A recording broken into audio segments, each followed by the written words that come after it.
The lore of werewolves varies across cultures, but generally, they're humans who can transform into wolves or wolf-like creatures, typically during a full moon. Legends suggest they're cursed or bitten by another werewolf. In some stories, they're feared for their strength and savagery, while in others, they're tragic figures struggling with their dual nature.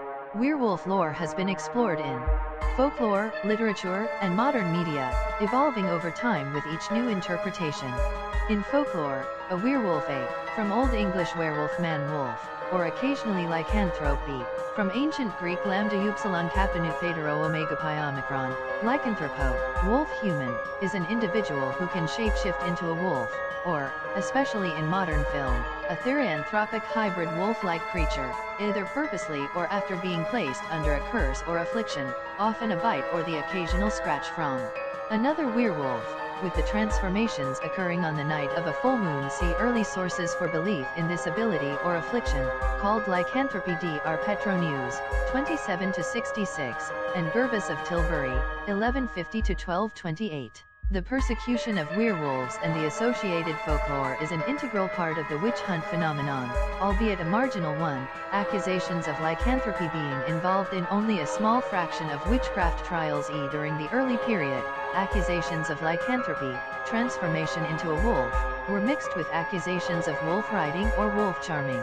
The case of Peter Stump, 1589, led to a significant peak in both interest in and persecution of supposed werewolves, primarily in French-speaking and German-speaking Europe.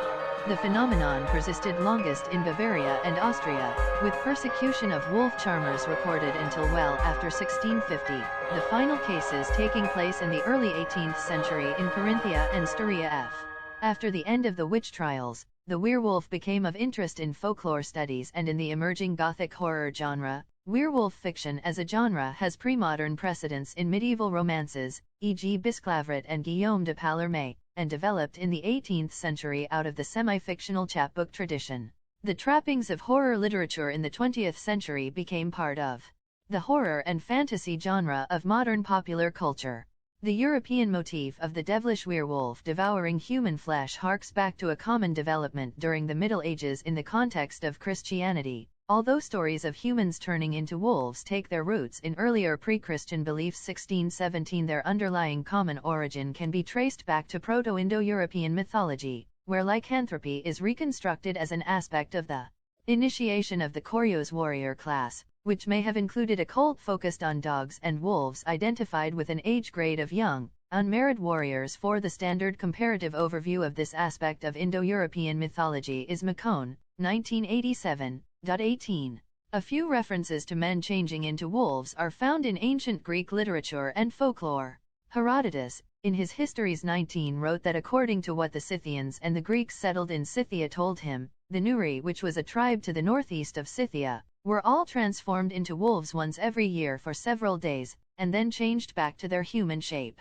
He added that he is not convinced by the story, but the locals swear to its truth. 20. This tale was also mentioned by Pomponius Mela 21.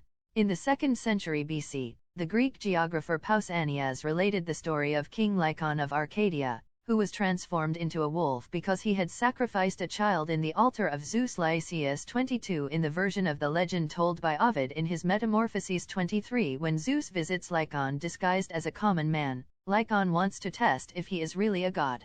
To that end, he kills a Molossian hostage and serves his entrails to Zeus. Disgusted, the god turns Lycon into a wolf. However, in other accounts of the legend, like that of Apollodorus Bibliotheca 24, Zeus blasts him and his sons with thunderbolts as punishment. Pausanias also relates the story of an Arcadian man called Damarchus of Parasia, who was turned into a wolf after tasting the entrails of a human child sacrificed to Zeus. Lysias. He was restored to human form 10 years later and went on to become an Olympic champion. 25. This tale is also recounted by Pliny the Elder, who calls the man Demaenitus, quoting Agriopus 26. According to Pausanias, this was not a one-off event, but that men have been transformed into wolves during the sacrifices to Zeus. Lysias since the time of Lycon.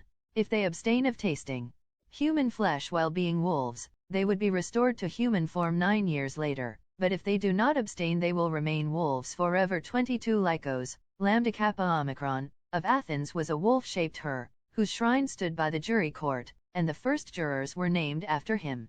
Pliny the Elder likewise recounts another tale of lycanthropy. Quoting Euanthes 28, he mentions that in Arcadia, once a year a man was chosen by lot from the Anthus clan. The chosen man was escorted to a marsh in the area, where he hung his clothes into an oak tree, swam across the marsh and transformed into a wolf, joining a pack for 9 years. If during these 9 years he refrained from tasting human flesh, he returned to the same marsh, swam back and recovered his previous human form. With 9 years added to his appearance. 29 Ovid also relates stories of men who roamed the woods of Arcadia in the form of wolves. 30-31 Virgil, in his poetic work Eclogues, wrote about a man called Mores, who used herbs and poisons picked in his native Pontus to turn himself into a wolf. 32. In prose, the Satyricon, written circa AD 60 by Gaius Petronius Arbiter, one of the characters, Nicerus, tells a story at a banquet about a friend who turned into a wolf. Chs 61-62. He describes the incident as follows: "When I look for my buddy, I see he'd stripped and piled his clothes by the roadside. He pees in a circle round his clothes and then, just like that, turns into a wolf. After he turned into a wolf, he started howling and then ran off into the woods." 33 Early Christian authors also mentioned werewolves. In the City of God, Augustine of Hippo gives an account similar to that found in Pliny the Elder.